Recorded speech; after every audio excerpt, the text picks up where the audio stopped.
പറയുന്ന എന്റെ ചുറ്റും താമസിക്കുന്ന ഇസ്ലാം മത വിശ്വാസികളിൽ കണ്ട മറ്റൊരു വലിയൊരു ഗുണം ഞാൻ കണ്ടത്, വലിയൊരു പ്രത്യേകത ഞാൻ കണ്ടത്, ഞാൻ എന്റെ പള്ളിയിലുള്ള വിശ്വാസികളോട് പറഞ്ഞൊരു കാര്യമാണ്. ഞാൻ ഈ പാലക്കാട് താമരശ്ശേരി എന്ന് പറഞ്ഞാൽ ഞങ്ങൾ രൂപത എന്നാണ് പറയുക, ഇങ്ങനെ ഓരോ ജില്ലയെ തിരിച്ച് രൂപത എന്ന് പറയും. അപ്പൊ ഞാൻ പാലക്കാട് രൂപതയുടെ ബോർഡറിലാണ്.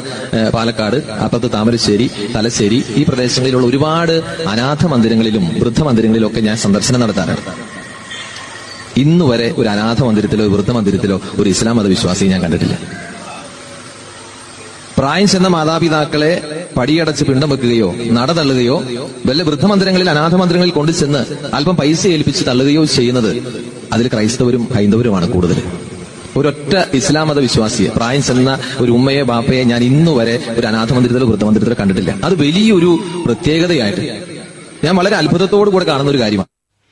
ഓക്കെ, ഇത് തീർച്ചയായും അദ്ദേഹം നമുക്ക് തരുന്നൊരു ഗിഫ്റ്റാണ്. പക്ഷെ കൂടുതൽ ആത്മവിമർശനങ്ങളും ചിന്തകളും ചോദ്യങ്ങളും നമ്മളെ സംബന്ധിച്ചിടത്തോളം ആവശ്യമാണെന്നുള്ള കാര്യത്തിൽ യാതൊരു സംശയവുമില്ല. എന്തുകൊണ്ട് മുസ്ലിം സമൂഹം ഇത്തരം ഒരു രീതിയിൽ ചിന്തിക്കുന്നു എന്ന് ചോദിച്ചാൽ അതിന് ശരിയായൊരു കാരണമുണ്ട്. ആ കാരണം അത്രയും ശക്തമാണ് മാതാപിതാക്കളുടെ കാര്യത്തിലെ ഇസ്ലാമിക പാഠങ്ങൾ. ഒരു ഉമ്മ ഗർഭിണിയാകുന്ന ആ ഗർഭാവസ്ഥയെക്കുറിച്ച് തൊട്ട് ഖുർആൻ സംസാരിച്ചു തുടങ്ങുകയാണ്. ഖുർആൻ വളരെ കൃത്യമായി പറയുന്നത് അവർ വഹ്നൻ അലാ വഹിൻ, പ്രയാസങ്ങൾക്കുമേൽ പ്രയാസം അനുഭവിച്ചുകൊണ്ടാണ് ആ ഗർഭം ധരിക്കുന്നത്. മരണത്തിൻ്റെ പാതിവേദനയുള്ള പ്രസവത്തിൻ്റെ നൊമ്പരങ്ങളിലൂടെ, പ്രസവത്തിൻ്റെ വിഷമങ്ങളിലൂടെയാണ് ഒരു കുഞ്ഞ് ജനിക്കുന്നത്. ആ ഉമ്മയോട് ഉള്ള പെരുമാറ്റ മര്യാദയാണ് ഖുർആൻ ആദ്യം പഠിപ്പിക്കുന്നത്. വലാ തഖുല്ലഹുമ ഉഫിൻ, നീ അവരോട് ചെ എന്ന് പോലും പറയരുത്. അപ്പോൾ ചെ എന്ന് പോലും പറയരുതേ എന്നുള്ള ആ ഒരു പോയിന്റ് അവിടെ നിന്നാണ് തുടങ്ങുന്നത്. ഇനി മാത്രമല്ല, അതിൻ്റെ ഒരു അടുത്തൊരു ഘട്ടം എന്ന് പറയുന്നത് പടച്ച റബ്ബ് പടച്ചവനെ ആരാധിക്കണമെന്ന് പറഞ്ഞതിൻ്റെ ശേഷം വഖളാ റബ്ബുക അല്ലാ തഅബുദു ഇല്ലാ ഇയ്യാഹു വബിൽ വാലിദൈനി ഇഹ്സാന, റബ്ബിനെ ആരാധിക്കണമെന്ന് പറഞ്ഞതിൻ്റെ ശേഷം തൊട്ട് ശേഷം വബിൽ വാലിദൈനി ഇഹ്സാന, അവിടുത്തെ വാവ് എന്ന് പറഞ്ഞാൽ അത്ഫിൻ്റെ വാവാണ്. മറ്റേ വിഷയത്തിൻ്റെ അതേ ഗൗരവത്തോടു കൂടെ അടുത്ത വിഷയത്തെ സൂചിപ്പിക്കാൻ വേണ്ടി പറയാണ് മാതാപിതാക്കൾക്ക് നന്മ ചെയ്യണം എന്നത്. ഇനി മാത്രമല്ല, അവർ പ്രായമാകുമ്പോൾ അവരെ പ്രത്യേകം പരിഗണിക്കണം എന്ന് ഇസ്ലാം ഒന്നുകൂടി ഗൗരവത്തിൽ പഠിപ്പിച്ചു. അവിടെയും തീരുന്നില്ല. പ്രവാചകന്റെ അടുത്ത് ഒരു ജിഹാദിൻ്റെ, ഒരു യുദ്ധത്തിൻ്റെ, ഒരു ഖിതാലിൻ്റെ അവസ്ഥയിൽ പോകാനൊരുങ്ങുന്ന ഒരാളെ കണ്ടപ്പോൾ പ്രവാചകൻ ചോദിച്ചു, നിനക്ക് സ്വർഗം കിട്ടാൻ വേണ്ടിയല്ലേ നീ വരുന്നത്? അതെ. നിന്റെ വീട്ടിൽ പ്രായമായ മാതാപിതാക്കളില്ലേ? ഉണ്ട്. എങ്കിൽ ഫഫീഹിമ ഫജാഹിദ, അവരുടെ കാര്യത്തിലാണ് നീ ജിഹാദ് നടത്തേണ്ടത് എന്ന് പറഞ്ഞു കഴിഞ്ഞാൽ ഈ ജിഹാദിനൊക്കെ തെറ്റായി വ്യാഖ്യാനിക്കുന്നവർക്കും കൂടി ഉള്ളതാണത്. അവിടെ പോയിട്ട് നേരെ ബുള്ളറ്റ് പ്രൂഫ് ഇട്ടിട്ട് പിന്നെ തോക്കെടുത്തിട്ട് ഉമ്മാൻ്റെ നെറ്റിക്ക് പൊട്ടിക്കണം എന്നല്ലല്ലോ എൻ്റെ അർത്ഥം. അവരെ വേണ്ട വിധം സംരക്ഷിക്കണം, അവരെ വേണ്ട വിധം പരിപാലിക്കണം എന്നാണ് യഥാർത്ഥത്തിൽ ഉദ്ദേശിക്കുന്നത്. ജിബ്രീൽ അലൈഹിസ്സലാം നബി മിമ്പർമ കയറുമ്പോൾ ആമീൻ പറഞ്ഞല്ലോ 3 പ്രാവശ്യം. അതിൽ ഒന്ന് പറഞ്ഞത് എന്താ? വൃദ്ധരായ മാതാപിതാക്കളെ ലഭിച്ചിട്ട് അതുവഴി സ്വർഗം നേടാത്തവൻ അവൻ നശിക്കട്ടെ എന്നാണ് പറഞ്ഞത്. അപ്പൊ അത് സ്വർഗത്തിന്റെ വഴിയാണ്. മിമ്പറിൽ പ്രവാചകൻ കയറുന്നു, ജിബ്രീൽ പ്രാർത്ഥിക്കുന്ന ജിബ്രീലാണ്, ആമീൻ പറയുന്നത് പ്രവാചകനാണ്. അത്ര. അപ്പൊ നമ്മളിത് ശരിക്കും ശ്രദ്ധിക്കണം. ഇപ്പം ചരിത്രത്തിലെ ചില നല്ല വൈകാരിക നിമിഷങ്ങളുണ്ട്.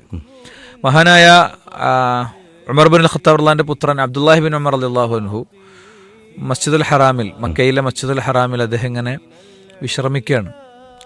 വിശ്രമിക്കുമ്പോൾ അദ്ദേഹം ഇങ്ങനെ കാണുകയാണ് ഒരു മനുഷ്യനെ. അദ്ദേഹം തൻ്റെ ഉമ്മാനെ തോളിലേറ്റിയിട്ട് ഇങ്ങനെ കഅബാലത്തെ ഇടം വെക്കുകയാണ്, തവാഫിയാണ്. വലം വെക്കലല്ല, ഇടം വെക്കലാണ്. അപ്പം അതിങ്ങനെ കണ്ട അദ്ദേഹം അങ്ങനെ കൗതുകത്തോടെ നോക്കിയപ്പോൾ ഈ മനുഷ്യൻ ഉമ്മാനെ താഴെ വെച്ചിട്ട്, വലിയൊരു സ്വഹാബിയാണല്ലോ, എല്ലാവർക്കും അറിയുന്ന ഒരാളാണ്, നേരെ അദ്ദേഹത്തെ വന്ന് കണ്ട് മുസാഫഹത്ത് ചെയ്ത് ചോദിച്ചു, ഞാൻ 1000 കിലോമീറ്റർ എൻ്റെ ഉമ്മയെ തോളിലേറ്റി യാത്ര ചെയ്ത് നടന്നാണ് ഇവിടെ എത്തിയത്. എൻ്റെ ഉമ്മൻ്റെ കൊതിയായിരുന്നു ഇവിടെ വരണം എന്നുള്ളത് മരിക്കണതിൻ്റെ മുമ്പ്. വയോധികയായി പറ്റ തളർന്ന അവശയായ ഒരു ഉമ്മ അവിടെ ഇങ്ങനെ ഇരിക്കുന്നുണ്ട്. എന്നിട്ട് അദ്ദേഹം ചോദിച്ചു, ഒരു മകൻ ഒരു ഉമ്മയോട് ചെയ്യേണ്ട ബാധ്യതയൊക്കെ ഇപ്പം ഞാൻ ചെയ്തു എന്ന് പറയാൻ പറ്റുമോ? ഞാൻ അത്രയും വലിയ റിസ്ക് ആണല്ലോ എടുത്തത്. നമുക്ക് നമ്മളെ ഉമ്മാനെ ബെഡിൽ നിന്നൊന്ന് എണീപ്പിച്ചിരുത്താൻ എത്ര പണിയുണ്ട്, അവരൊന്ന് കൈ പിടിച്ച് ടോയ്ലറ്റിൽ കൊണ്ടുപോകാൻ എത്ര ബുദ്ധിമുട്ടുണ്ട്. ഈ മോൻ ചെയ്തത് ആ ഉമ്മാനെ തോളിലേറ്റി ദീർഘമായ കിലോമീറ്ററുകൾ നടന്ന്, ഒരുപാട് ദൂരം നടന്നു തന്നെയാണ് വന്നത്. അപ്പം ഞാൻ ഡ്യൂട്ടി ചെയ്തോന്ന് ചോദിച്ചപ്പോൾ അദ്ദേഹത്തിന് കൊടുത്ത ഉത്തരം, നിങ്ങളുടെ ഉമ്മ നിങ്ങളെ പ്രസവിച്ചപ്പോൾ നിങ്ങൾ പുറത്തു വരാൻ ഉമ്മ എടുത്ത പെയിൻ ഉണ്ട്. നിങ്ങളങ്ങോട്ട് പുറത്തേക്ക് വിടാൻ ഉമ്മ പ്രഷർ കൊടുത്തപ്പെടുത്ത പെയിൻ ഉണ്ട്. അങ്ങനെ തന്നെയാണ് ആ വാക്ക്, ഞാൻ എൻ്റെതായി പറയണമല്ല. അതിൽ ഒരു വേദനയുടെ സ്ഥാനത്ത് പോലും നിങ്ങളീ ചെയ്ത കാര്യം എത്തിയിട്ടില്ല എന്നാണ്.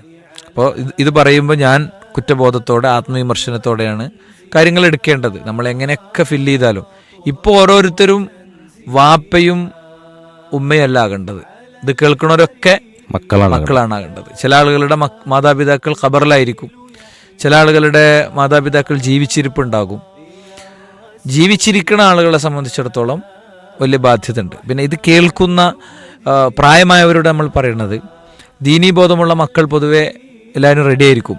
ചിലപ്പോൾ നമ്മളുടെ അവസ്ഥകളൊന്നും അവർക്ക് മനസ്സിലാക്കാനോ തിരിച്ചറിയാനോ ഒന്നും പറ്റുന്നുണ്ടാവില്ല.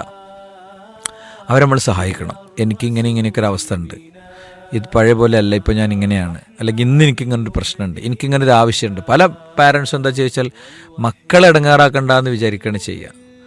മക്കളെ ഇടങ്ങാറാക്കണ്ട, അത് അവർ അങ്ങനെ ആയിപ്പോയിക്കോട്ടെ, ഇങ്ങനെ ആയിക്കോട്ടെ, ഞാനിങ്ങനെ ചെയ്തോളാം, അതിൻ്റെ ഒരു ആവശ്യമില്ല. മക്കൾ ഇഷ്ടപ്പെടണില്ല അത്. അവരുടെ വിഷമങ്ങളും പ്രയാസങ്ങളും ഒക്കെ തിരിച്ചറിഞ്ഞതിൻ്റെ കൂടെ നിൽക്കുക. അതിനെന്തും ഒഴിവാക്കാൻ ഏത് മക്കളും റെഡിയാണ്. പ്രത്യേകിച്ച് ദീനീ ബോധമുള്ള മക്കൾ റെഡിയാണ്. തീർച്ചയായും നമ്മുടെ മാതാപിതാക്കൾ നമ്മുടെ സ്വർഗ്ഗമാണ്. അതെ, അള്ളാഹുവിൻ്റെ ഇഷ്ടം നമ്മുടെ മാതാപിതാക്കളുടെ ഇഷ്ടത്തിലാണെന്ന് നബി നമ്മളെ പഠിപ്പിച്ചിട്ടുണ്ട്. അതെ അല്ലേ? ഭൂമിയിൽ നമുക്ക് ഏറ്റവും കടപ്പാട് ആരോടാന്ന് നബിൻ്റെ അടുത്ത് ഒരാൾ വന്ന് ചോദിച്ചപ്പോൾ നബി സല്ലല്ലാഹു അലൈഹി വസല്ലം പറഞ്ഞത് എൻ്റെ ഉമ്മനോടാണെന്ന് 3 പ്രാവശ്യം പറയുന്നുണ്ട്. അള്ളാഹുവിൻ്റെ റസൂലും കഴിഞ്ഞാൽ പിന്നെ നമുക്ക് നമ്മളെ ഉമ്മനോടാണ് ഏറ്റവും ബാധ്യത, അതേപോലെ ഉപ്പനോടും. അപ്പോൾ തീർച്ചയായും നമ്മുടെ മാതാപിതാക്കൾ നമ്മുടെ സ്വർഗമാണ്.